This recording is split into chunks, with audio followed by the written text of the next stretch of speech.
there. Welcome to Girl Take the Lead, where each week we explore womanhood and leadership. And I'm your host, Yo Canny. And I think it is so easy to overdo. Maybe we do a few too many to-dos at work, and we think there's so little time.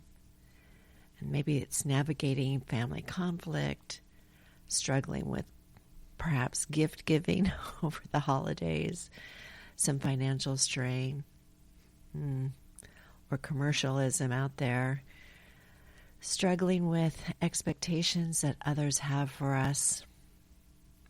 And maybe there's some grief and loss. Somebody is gone who should be there for us during the holidays, and we're filled with their memories. And maybe we're feeling disappointment. Maybe 2023 wasn't your year. And then there's all these emotions like loneliness and depression, which can grab us.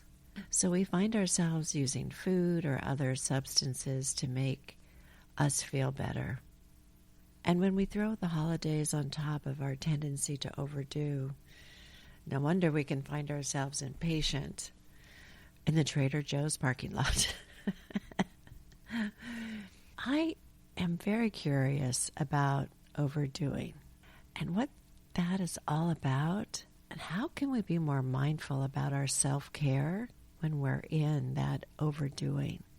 And looking at some pesky energy zappers, like people pleasing. And over this past year, we've covered a lot of these topics related to this because they can so get in the way of us leading others. We need to care for ourselves too. And we can find ourselves really stressed, especially around the holidays. So I thought it would be good to pull some of the different episodes together into one to serve as a reminder for our self-care. And let's break the overdoing cycle. What do you say? And to help us along, I'm calling in the big guns, those episodes that had Brene Brown, Terri Cole, Emily and Amelia Nagoski, Shetty, Dr. Ilene Cohen, and my friends Sheila, Toni, and Cynde. So hang on, we've got some badasses in the house. And I'll have links to all the episodes in the show notes if you'd like to hear more. Let's start by remembering the difference between overwhelm and stress, as defined by Brene Brown. And here's a clip from our episode with Sheila Whitescorn about this. So let's get started with stress and overwhelm. I'll start with stress. Stress, the definition she gives us, is when we evaluate our environmental demand as beyond our ability to cope successfully. This includes elements of unpredictability, uncontrollability, and feeling overloaded. And she uses the example that when she was working in a restaurant, that stress is being in the weeds. What I saw there was when you're in stress, people can still help you. She used the example of, can you cover table 14 and tell the cook this? And, she could still function. And I thought that was a pretty good example of stress.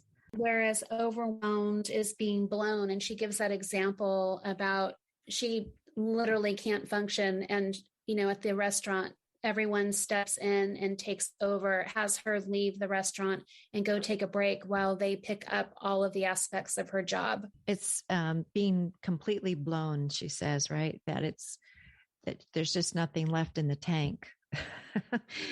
Like what you said before too, Sheila, that so many times when we're working, we don't see our stress. We don't realize, right? We're just doing. Absolutely. I think that I recognize that in myself quite a bit now that I'm not working in the corporate setting, being at home. It really took me about a year to decompress. I can't believe it was like I was on a hamster wheel. I didn't even know it, how stressed I really was. and kind of where that stress goes in our bodies. Mm-hmm. Your neck, your shoulders, because we're holding so much. I know for me too, retiring in September of 21, I could feel like my body just begin to lift. I would wake up in the morning very joyful as opposed to dread about all the things I had to get done. And I think the point is made too that daily stress takes its toll, right?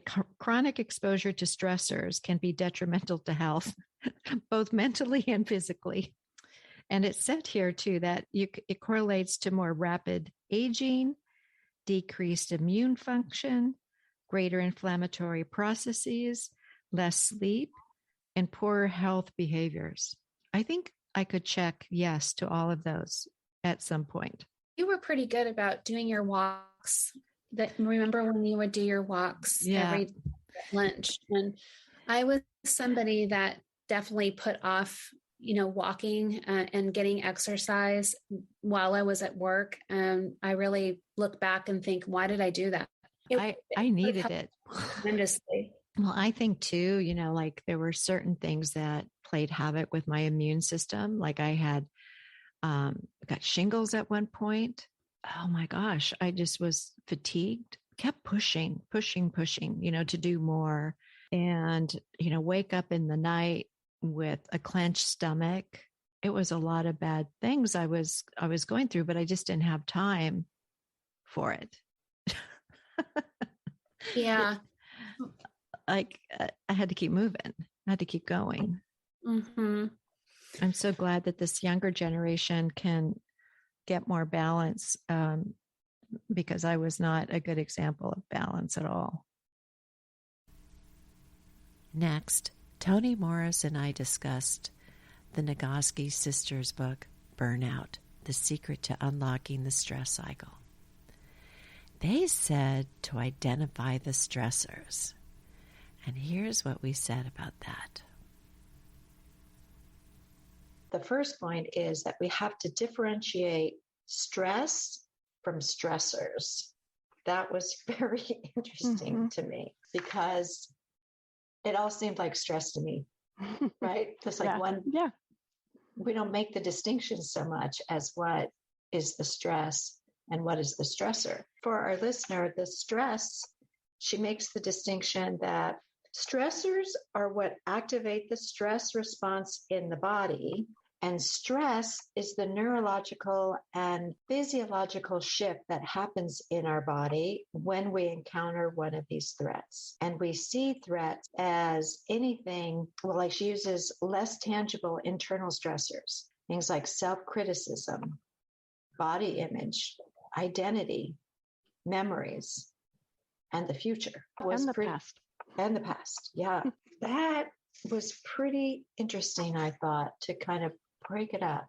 I really found it interesting too. I think when we think about stressors and she also refers to historical, like the fight, flight, or freeze in response to danger. The thing about the environment that we live in today is a lot of the stressors aren't recognizable. We don't even see them coming.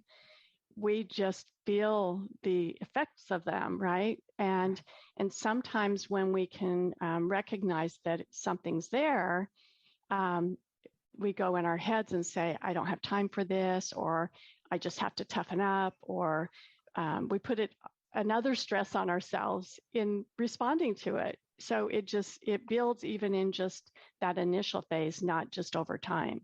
And it's the building, it's the hanging on to it, it's the part that we get stuck in. Yeah. And that notion of being stuck, she said it so well. She said it kind of just stays in our body and ferments and just keeps making us sick. Yeah. Yeah. And I went, ooh. So the point she makes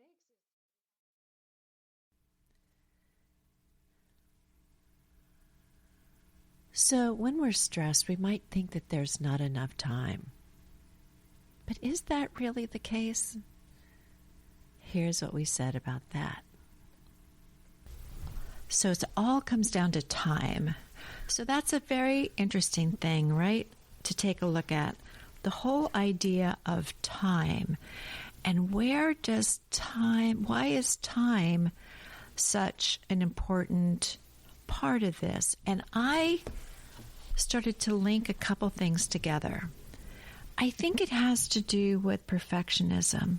Yeah, I started to see that and started to ask myself, is it that I'm trying to be perfect? And that's why I think I don't have enough time.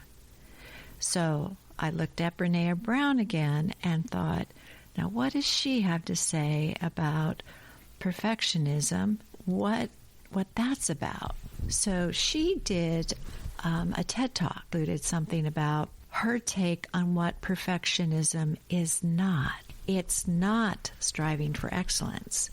It's not about healthy achievement and growth. Perfectionism is a defensive move. She continues, it's not the self-protection we think it is. It's a 20-ton shield we lug around thinking it will protect us, when in fact it's the very real thing preventing us from being seen. Perfectionism is not self-improvement. Perfectionism is, at its core, about trying to earn approval. Whoa. I had to think for a moment. Okay. So, approval. If I'm thinking and getting myself in a tizzy over something, who do I think I'm trying to win the approval of? Is it my family? Is it, dead relatives? Who kind of gave and passed along the DNA for how things like this happened.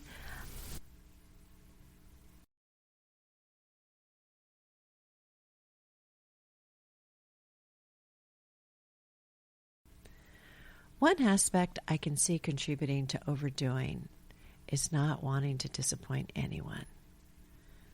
Understanding people-pleasing was a topic I discussed with Dr. Ilene Cohen, author of the book, When It's Never About You. Here's what Dr. Ilene had to say about people-pleasing. I know for me, sometimes with people-pleasing, I'm like unaware that I'm actually doing it. Right. It's very automatic. And I think, it starts pretty young.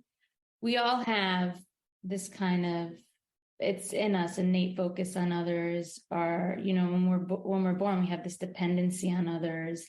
And depending on what environment we grow up in, we might have gotten the message that in order to survive or keep things or think, have everything be okay and manage these relationships, you need to focus on the other people and what you can do to kind of mitigate any kind of thing. So this develops pretty early, and then you kind of repeat that in other relationships.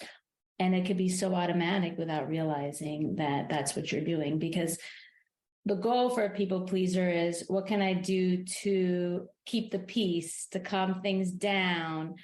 It's not about prioritizing yourself or what is, your own goals. It's all about everybody else. It depends. There's degrees, I think.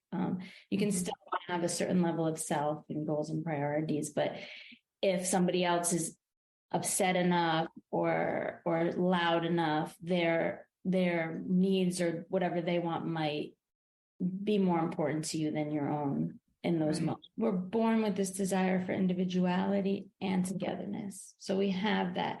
But with pleasers, they lean more towards too much togetherness.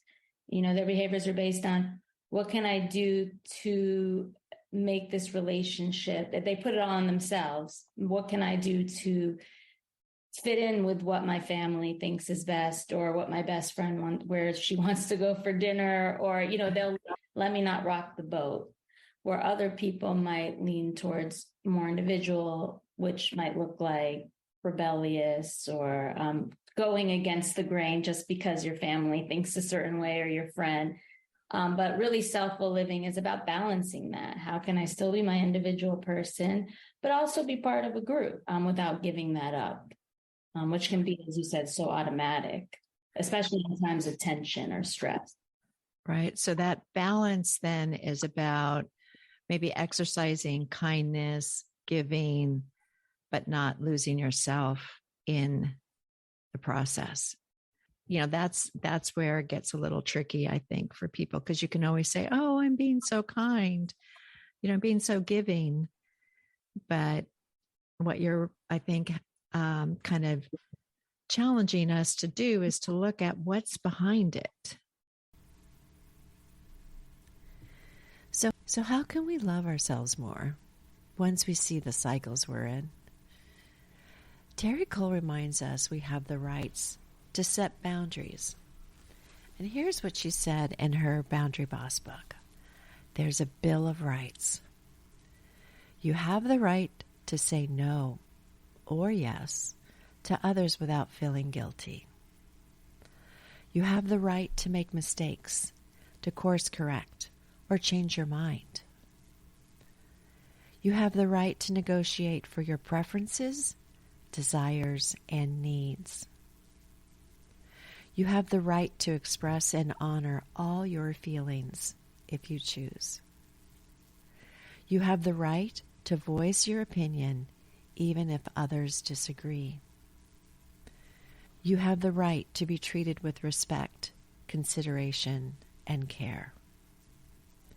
You have the right to determine who has the privilege of being in your life. You have the right to communicate your boundaries, limits, and deal breakers. You have the right to prioritize your self-care without feeling selfish. And you have the right to talk true, be seen, and live free. And Jay Shetty, in his book, Think Like a Monk, helps us to remember to stay present. Oh boy. And he says, it can be hard to know what to tell your monkey mind when it's dwelling on the past or spinning into the future. Father Richard Rohr writes, quote, all spiritual teaching, this is not an oversimplification, is about how to be present in the moment. But the problem is, we're almost always somewhere else, reliving the past or worrying about the future. And then he goes on to say, when your mind continually returns to thoughts of the past or the future, look for clues in the present. Is your mind seeking to shield or distract you?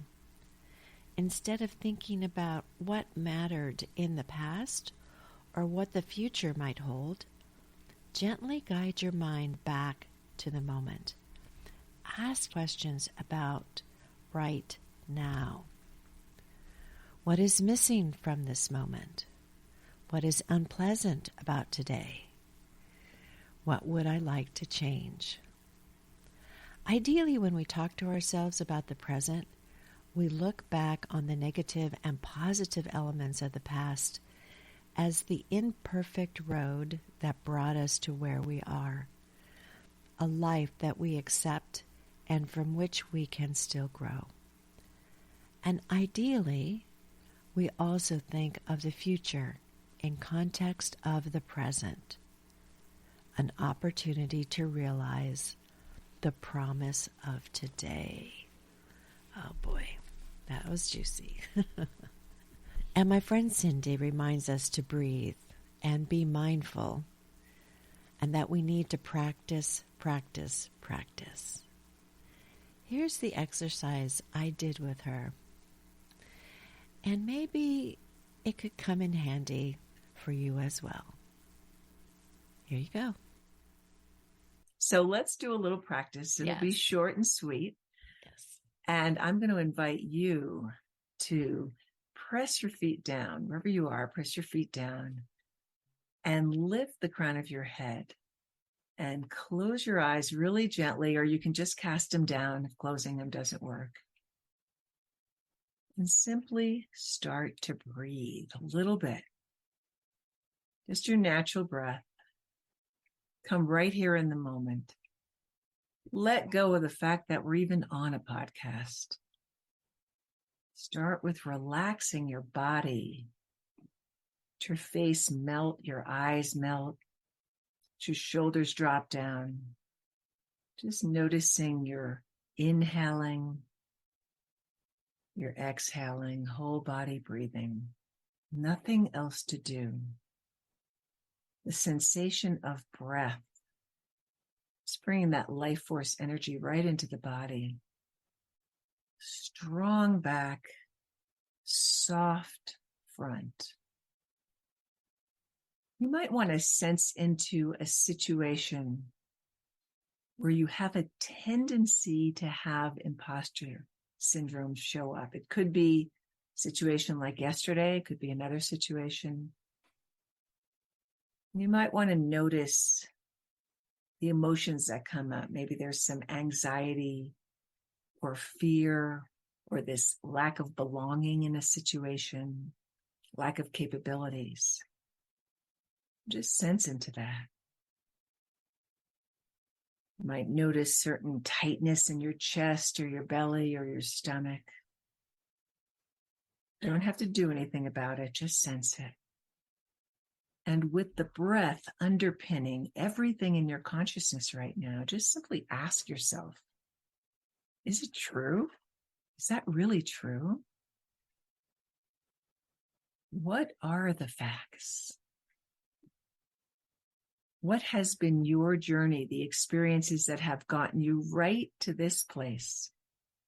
Can you absolutely know that it's true? Is there any evidence? Just let those questions resonate with you a little bit.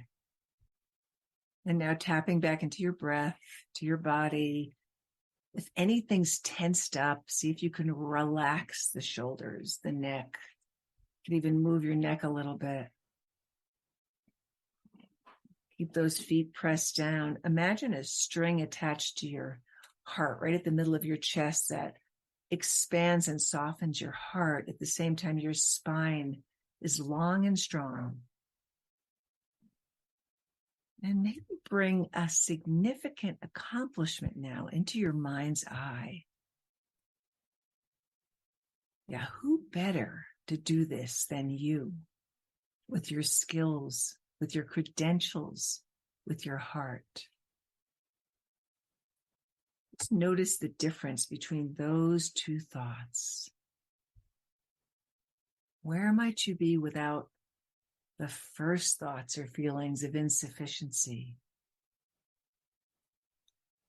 And where would you be when you tap into that sense of, I am enough, I am accomplished, I got this,